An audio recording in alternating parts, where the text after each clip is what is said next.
Oh, okay. What's going on, everybody? Um, Obviously, this is Tuesday. We don't usually go live on Tuesdays.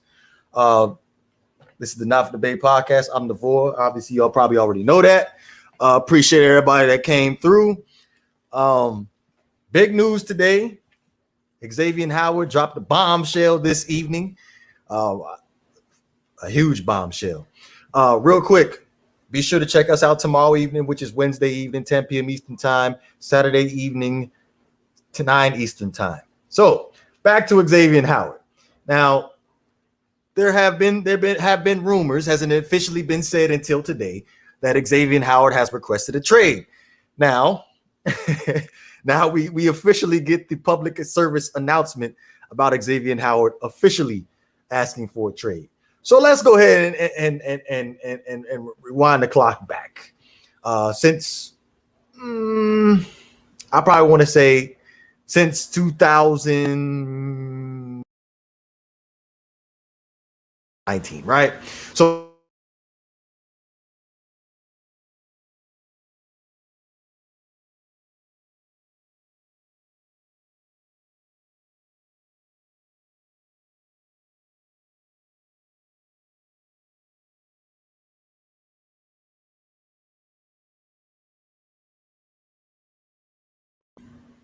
I'm sorry, I muted myself. So yeah, at the time in 2019, he signed a contract that made him the highest paid cornerback in 2019. Obviously, there have been some contracts that came up around the pike that ended up dropping him down as far as making him the top paid cornerback in the NFL.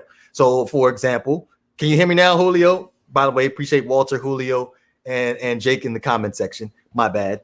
Um, yeah, 2019 made him the highest paid cornerback in football, and due to other contracts, cornerback contract that ended up happening down the pike after that, ended up dropping Xavien Howard down as far as him being one of the highest paid cornerbacks. Now, again, since 2019, Xavien Howard had only played 5 games, ended up having a season-ending injury. So after 2019, we go into 2000. After the 2019 season, we ended up signing Byron Jones out of free agency from the Dallas Cowboys, which ended up making Byron Jones making more than Xavien Howard at the time. Now, if we sit back and we just evaluate the 2020 season for the Miami Dolphins, as far as how the secondary played, if we were going to choose between the two, because I know this is my opinion, I strongly believe that Xavien Howard was the better cornerback out of the two. Now, I know some of the fans are going to feel like Xavien Howard has been extremely selfish in his endeavor for asking for more money. But at the same time, when I sit back and look at it, this is a business, and Xavien Howard has to sit down and look out for the best interest of Xavien Howard. Now, let's go ahead and get into the public service announcement that Xavien Howard ended up dropping this evening. Excuse me. Now, I will say there are some grammar errors here, but it starts off by saying, I'm going to break this down as we go to as well. They drafted me in 2016 and want to make it clear that I love my teammates, which that first paragraph is fair. I remember Xavien Howard in 2016, his first game that he officially played in was against the Cincinnati Bengals. The Dolphins ended up losing that game, but Xavien Howard showed some promise being thrown in there as a rookie, being able to put some pressure on AJ Green on the outside. So I became a fan instantly after that Cincinnati Bengals game, even though that we lost. Moving on, they are my family, but I've learned is that the business side of NFL proves organizations don't always have a player's best interest at heart, which is also true. Like I said, franchises look out for the best interest of the franchise, regardless who you are. They do not stay loyal to players. Those are facts. I'm still salty that the Miami Dolphins ended up cutting Cam Wake. Moving on. My experience with the Dolphins the past few seasons have taught me that in 2018, I signed an extension that I'll admit I didn't completely understand or feel comfortable with. Right? Okay, we're going to stop right there. we're gonna stop right there and just evaluate that part in particular, because I have a big problem with that. How in the hell do you not know? How the hell do you not understand the contract? Okay, that's what you have lawyers for. Understandably so. Xavien Howard ended up firing his agent, but how do you not understand the contract? I feel like, to be honest with you, when he ended up signing the contract, I feel like, okay, we're just gonna go ahead and say, okay, we're gonna sign it, because due to our injuries that we have had over the past couple of seasons with Miami, we need to solidify some security here that we end up going to keep on carrying on a check. That's my honest opinion of why he ended up signing that contract and didn't exactly look at it thoroughly. He's just stating that in this public service announcement that he didn't understand. You understood what you did. You just was trying to cover yourself. And this is why I get to the part about the public, about you as a player got to protect yourself to the franchise, because the franchise ain't committed to you. The second they have an opportunity to cut you, they will cut you. So you knew exactly what you was doing. Don't try to cover it up by saying you didn't know what you was doing. You knew what you was doing. But let's go ahead and move on. Excuse me. This actually, you know what? It's my favorite part. I'm one of the best cornerbacks in the NFL, and the tape backs up that claim. The assignments I'm given, shadowing the opposition's best player with little help, proves my value, my worth. Yet I'm the second highest paid cornerback on my own team, and it's not even close. Ooh, that's my favorite part. Let me repeat this again. Yet I'm the second highest paid cornerback on my own team, comma, and it's not even close. And it's not. Who you think he talking about? Who you think he talking about? He talking about Byron. He talking about Byron. It's fact. There has been off the top of my head, like I said in the last video, where the trade suggestion video that we made. There have been plays that Byron Jones has sat back and get burnt. The one off the top of my head was the game against the Arizona Cardinals when Christian Kirk beat him over the top. And then Cass ended up reminding me, by the way, shout out to Cass. He reminded me about the game against the Las Vegas Raiders, where he ended up getting beat. Actually, it was two plays in the Arizona Cardinals game where he ended up getting mossed over Arizona Cardinals tight end in the red zone. So there have been multiple plays that Byron Jones has ended up getting beat. And Xavien Howard has held his ground by guarding the best player on the opposition team. We saw what he did against Tyreek Hill. We saw what he did against DeAndre Hopkins. He held it down on his side. He held it down. And the Miami Dolphins didn't do him no justice by the amount of blitz packages that they put out. They put them corners out on an island. We running a cover zero blitz, and Xavien Howard is out on the island by himself, one-on-one with the best receiver on the opposing team. So moving on, but again, my favorite part so far, most definitely, a big huge shot, the pause. I'm gonna repeat it one more time. Yet I am the second highest paid cornerback on my own team, and it's not even close. I like the swagger in that. I like the swagger in that. Like, come on now, I'm the best, and it's not even close. Excuse me. I want to be clear. I want to clear up a few misconceptions about my situation. My agent, David Cantor, and I have never once asked for a completely new contract. Okay. We wanted things to work out with the Dolphins and brought solutions to the table, like guaranteeing more money that we felt were win-wins for both sides. These were proposals of adjustments that wouldn't just make me feel more respected, but were also cap friendly. But the Dolphins refused everything we proposed. Okay. That to be honest with you right there, that could be he say, she say type stuff, to be honest with you. So I can't really confirm nor deny that. That's he say, she say. So we're going to go ahead and keep on moving. We're going to move on. This is why I don't feel the organization has dealt with me in good faith. I don't feel valued or respected by the Dolphins. Just like they can take a business first approach, so can I. It's fair. like I said earlier in the video, Xavien looking at the best interest for him. The Dolphins are looking at the best interest for the Dolphins, which usually the business always wins. That's why I want to make it clear I'm not happy and have requested a trade. Until the trade happens, I am just here so I don't get fined and will handle myself, like professionals do.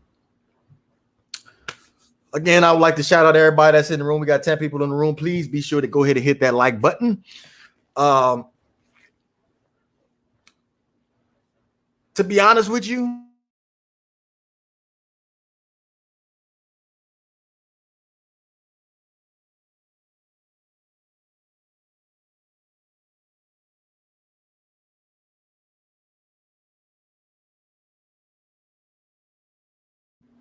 my bad.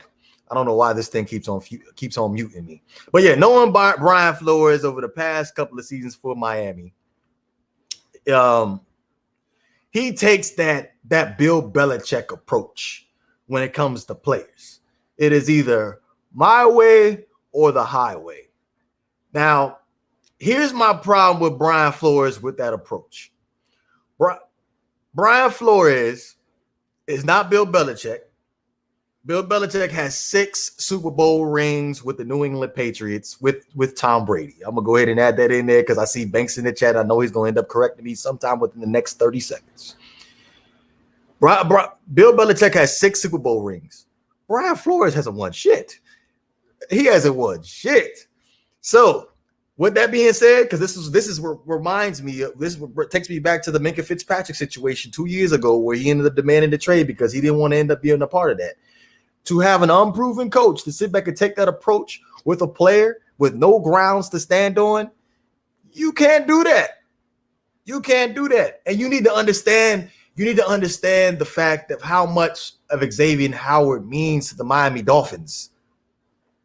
Like, just the scheme that you, like we just talked about, the scheme that you ran for the Miami Dolphins in 2020, and technically you tried to run it in 2019 too, but you didn't have the secondary help to end up doing that. Like you saw a lot of Nick Needham ended up having some growing pains with that situation. But in 2020, you ran a lot of zero blitz schemes, cover one schemes, where you left Xavien Howard on an island by himself with the best receiver on the team, on the opposition team. Excuse me. If Xavien Howard is gone, you can kiss the Miami Dolphins playoff hopes goodbye. Because to be honest with you, if I sit back and just look at it again, I didn't feel like Byron Jones played better than Xavien Howard. He was, it's murky for me. I'm sorry. Xavien Howard is clearly the better corner. But you look at who you got on the roster right now. You got Justin Coleman. You got Jason McCourty from the New England Patriots. And we keep talking about Noah Mbenagadi. Hopefully that he'll end up making that big, huge step into being the corner that we believe he can be when we end up trading with the Green Bay Packers and getting that 27th pick and end up drafting him when there was definite other needs that we needed on this roster. So I'm sorry. It's extremely hard for me to believe that the Miami Dolphins are a playoff caliber team without Xavien Howard. It's extremely hard for me to believe that. But real quick, shout out to the people in the chat. I see Luis Ciato. I appreciate you coming through. Vaughn, I appreciate you coming through. I see Banks in the chat as well. G Money, shout out to you. Vaughn says he was a defensive coach at New England. He got a couple. It doesn't matter. He is not a head coach. Brian Flores hasn't won a championship on his own. And to be honest with you, Vaughn, I don't even know how much credit I can give Brian Flores for that 2018 Super Bowl when they end up beating the Rams. I don't know how much credit I could give him because in his job description in 2018, it was linebackers coach and defensive play caller. So what really can we? How much credit can you really give him though? I really can't give him. I can't really give him any credit for that. I'm just saying. I just can't do it. I just can't do it.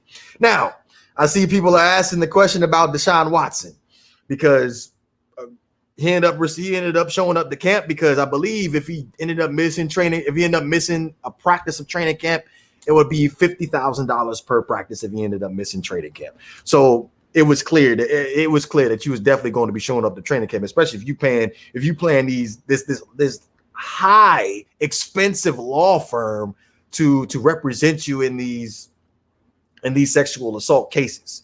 So you're definitely going to show up to training camp.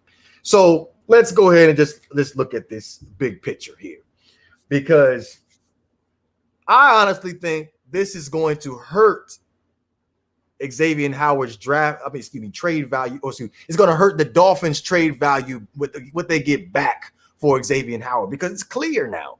It's on paper. He put it on paper. This is not where I want to be. I don't want to be here anymore. So I want to be traded. So I don't think, because the report was that the Dolphins, the starting point was 2 first-round picks. That's the starting point. It's 2 first-round picks. Let's look at that for a second. Okay, 2 first-round picks. Xavien Howard has durability issues. He's 28 right now. He's about to be 29. So really, is he worth 2 first-round picks? So only thing I can think of right now is you're going to have to go ahead and package him in a deal with the Houston Texans. Now, from the Houston Texans standpoint, Steven from Miami Sports Music brought up a good point. We had this conversation yesterday. Why would the Houston Texans want to make a trade for Xavien Howard when they're not exactly contenders? Unless the Houston Texans got a return from the Miami Dolphins, a plethora of player package that would be talented enough for them to actually put them in the playoff hunt. They playing in the AFC North with the Indianapolis Colts, the Tennessee Titans. The Jacksonville Jaguars still got work to do, so I'm not even going to include them into this conversation. But why would they want to add an Xavien Howard when he possibly only has what I would probably say a good 4, maybe 3, maybe 4 years left, good prime years left. So to be honest with you, I don't see how the Houston Texans would make sense. But as a Miami Dolphins fan, who cares? Package him in there because of the fact he don't want to be here. I'm not going to force you to be here. Let's go ahead and get a good quality player in return in Deshaun Watson. Now, Deshaun Watson ends up getting cleared of all those sexual assault allegations. Then we might be onto something here, because I in my honest opinion, I feel like Xavien Howard and the Miami Dolphins defense, they covered up a lot of Tua Tagovailoa's flaws in 2020. 18 takeaways last year for the Miami Dolphins. So the Jaguars focus on wrestling. That make me lose my train of thought when I ended up reading that comment. But yes, I feel like the Miami Dolphins defense ended up covering up a lot of Tua Tagovailoa's struggles last year for the Miami Dolphins. The Dolphins defense had 18 takeaways last year.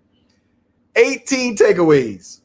So the 18 takeaways legitimately gave the Miami Dolphins offense, which is Tua, 18 more chances to punch the ball into the red zone for a touchdown.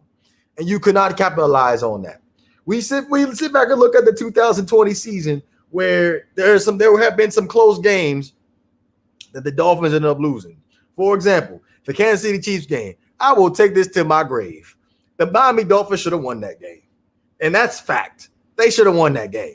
The Kansas City Chiefs legitimately committed 6 turnovers that game. 6 turnovers. Xavien Howard, I believe he had 1 pick in that game. And we couldn't capitalize and beat them. They ended up making a second half comeback in the game. Like, at some point, the defense is getting tired of having to go through these offensive 3 and outs. You're gonna have to go on. Offensively, you're gonna have to go on the field and punch it in for the touchdown. This is why I feel like Xavien Howard is extremely valuable, because he ended up having 10 interceptions last year, and 10 interceptions is something that hasn't been done in a very long time. So you adding those 10 interceptions, 10 extra possessions for your team to punch in and score, that's huge. That is huge. So with that being said, the Miami Dolphins have the big, huge decision to make, and I feel like pulling the trigger on this Deshaun Watson situation, if he is cleared. I'll repeat, if he is cleared of these of these sexual assault allegations, I feel like it's a perfect flip here. But obviously, it's going to cost a little bit more for Deshaun Watson. It's not just going to cost Xavien Howard here. Man, goodness gracious. Let's go ahead and look at some of these comments here. My bad for just had to get that out the way real fast.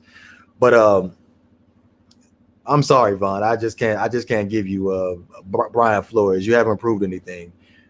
You proved that you're a good defensive coordinator, but I still leave if I'm watching. Yeah. So the Deshaun Watson thing, it's got to be on the table at this point. It's got to be on the table. Like there's no other trade that I really want to end up doing for the Miami Dolphins. Maybe the New Orleans Saints, actually, because I like the New Orleans Saints. They got some salary cap issues, and again, the salary cap can't be manipulated. I learned that from the Los Angeles Rams. They can be in salary cap hell, and they still find a way to end up getting the top players in the league. So the New Orleans Saints, I feel like that would be a good situation because technically they still are playoff contenders. So they ended up signing Ryan Ramczyk. We end up having this conversation earlier too. They end up signing Ryan Ramczyk, making him the highest paid tackle in football. They got another tackle over there in Teron Armstead. I know the other Miami Dolphins fans and content creators are sitting back and talk about McCoy and they talking about Cesar Ruiz, but to be completely honest with you, I'm not trading Xavien Howard for a center. I want Teron Armstead. I'm aiming this thing high right now. I want Teron Armstead, one of the best tackles in football. Considering the fact that the New Orleans Saints are having some issues paying some of their players. Marcus Williams, their safety, ended up franchise tagging him. He didn't end up getting paid. Marshawn Lattimore, he's got a contract coming up. So you're going to have to end up paying him. So with that being said, I feel like Teron Armstead, all-pro left tackle, trading for Xavien Howard. Man, I don't know the logistics of draft picks and stuff like that, but let's go ahead and make that happen too. That's the other possible trade that I would have on the table. Obviously, there's Philly out there. Philly, they have multiple first round picks. Honestly, I don't see Philly being able to pull the trigger on that because of the fact they're not any. On paper, the Philadelphia Eagles, they don't have a winning program right now. I feel like they're in the rebuilding stage as well. So I don't feel like Philly is a good landing spot for Xavien Howard. So I'm stuck in between two places right now, even though I don't think the Houston Texans are in a winning program right now either. But hey, who cares? We just trying to dump them off. And I feel like the best player that you could possibly get out of this deal right now is Deshaun Watson. That's why you put Tua in a package. Here's what I find interesting about Tua, because it's funny how nobody wants Tua Tagovailoa but the Dolphin fans. Why is that? Like nobody wants him. I could see okay, the Houston Texans, you clearly don't have a franchise quarterback if we end up taking Deshaun Watson off of you. You drafted the quarterback in the third round, if I'm not mistaken. Can't think of his name off the top of my head. You got Tyrod Taylor out of free agency, which we already know what Tyrod Taylor is. So you might as well go ahead and take Tua in return for that and end up calling it a day. Now, Banks is talking about the Pittsburgh Steelers. Let's think about the Pittsburgh Steelers for a second. What could the Pittsburgh Steelers possibly give us back in return that I would actually want? I really don't even know what I would want out of the Pittsburgh Steelers off the top of my head, to be honest with you. Go ahead and play something for us real quick. Hey. This piano is vintage. This piano is vintage. It's not meant to be played on. To another Tebow. Hey, I'm 1,000% on board with that. I'm 1,000% on board with it. I feel like he's just a product of the system of being playing with a whole bunch of talented receivers around him. So, but the Pittsburgh Steelers, honestly, I don't even know what I will. Only thing I could think off the top of my head is draft picks. But I don't want just draft picks out of a team. I want a player. I want a player that's going to impact the Miami Dolphins this year. I'm looking at the playoffs. I'm looking at the playoffs this year. And currently sitting right now, I don't see the Miami Dolphins making the playoffs with the current roster we have right now if we don't have Xavien Howard on this roster. Unless you go ahead and get Deshaun Watson and he plays at least 12 games. Basically, Sunset. Watson or bust. That's where we at right now. Hashtag Watson or bust in the chat right now. Hashtag Watson or bust. Hashtag Watson or bust. Watson or bust. That's what it is. Watson or bust right now. Watson or bust. Watson or bust. But yeah, we're gonna go ahead and wrap this thing up, and just wanted to get up here and chop it up with you guys as far as Xavien Howard is concerned. But you got it. A 5th rounder. Click. Go ahead. Hey, I tell you what. The Washington football team, you give us Deron. Well, now you just paid Deron Payne. So go ahead and give us Ioannidis or who outside of Deron Payne, who's the other D tackle that the Washington football team have on their roster? It's Deron Payne, and who's the other guy? I want that guy because he just paid Deron Payne. So I'm gonna go ahead and let y'all have him. Give me the other one. Not Ioannidis, but the other tackle y'all got. You give me him, and that's what put you at the table. That's what I strongly believe. That's what put you at the table. That's me. That's what you getting.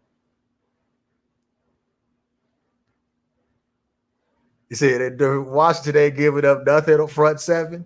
Hey, Jonathan Allen. Give me Jonathan Allen. That's what I want. Give me Jonathan. So okay. So it's Deron Payne you didn't pay. Give me Deron Payne, and that brings you to the table. Then we can get into the logistics as far as draft picks and all that other stuff. That's where I'm going with it. You give me Deron Payne, and that's where we starting at. That's where we starting at. Because you ain't getting no 5th round pick. We talk about Xavien Howard, one of a top 3 cornerback in the league.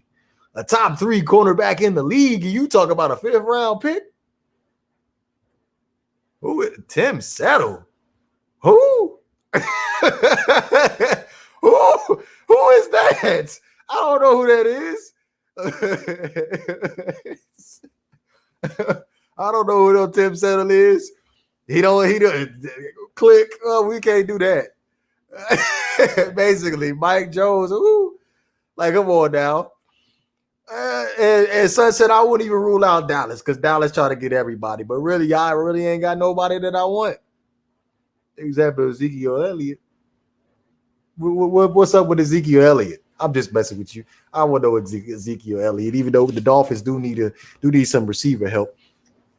But yeah, we getting up on that 30-minute mark. So we gonna go ahead and